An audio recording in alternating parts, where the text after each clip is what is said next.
Ceux qui ozali musapina o ekatani.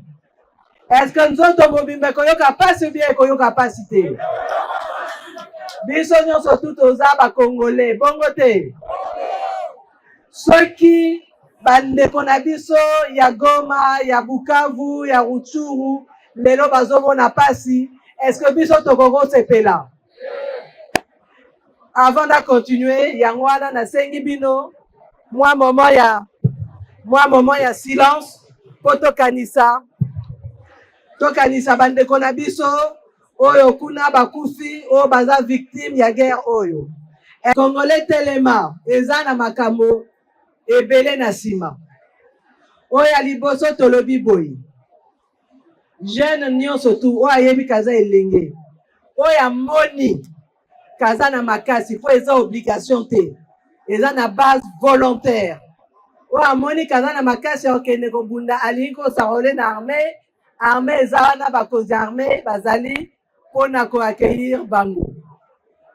Ba oyo bamoni ke po basalela mboka baza na moyen mosusu ya kosala ekokozala ndenge tobandaki campagne ya effort de guerre, bakoki mpe kocontribue. Biso tolobi boye gouvernement tozopesa makoki po tokende liboso guerre oyo tokoka koganye yango.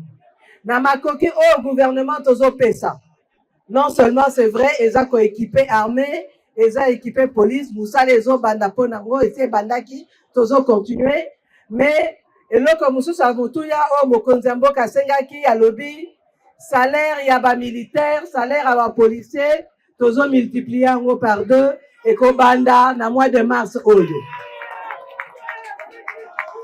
Ba oyo mpe bakokende na front, bango bakozwa mpe prime na bango ndenge bazokende kobundela bitumba. Mais suki kaka wana te. Elongo mosusu tolobi en dehors ya ba effort au gouvernement azosala na cadre à budget, mutu na mutu oyo nyonso ayebi kaza Congolais.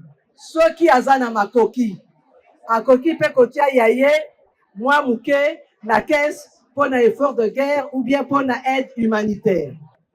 Mususu tolobi eza boye. Esika nyonso tu bozali na nzinga, yo tata, yo mama, yo mwana elenge, omoni mutu moko ozoyebela ye bien te, okosala nini? Odénoncer. Merci beaucoup pour na kolobango parce que eza te que bino moko bosala justice na ndenge na bino, il faut ko dénoncer ye pa bakonzi po bango nde bazwango en charge. Bongo te. Oyo mususu tolobi eza boye. Toyebi ke bitumba ezali. Mais biso gouvernement, il faut to continuer ko bundela likambo ya développement ya mboka. Bongo te. Yango na cadre de développement ngo na yebi ke awa boza na mikakatano ebele. Oya liboso tokobanda na likambo ya courant. Likambo ya courant boyebi ke musala ebandaki na Kakobola tosali musala esili.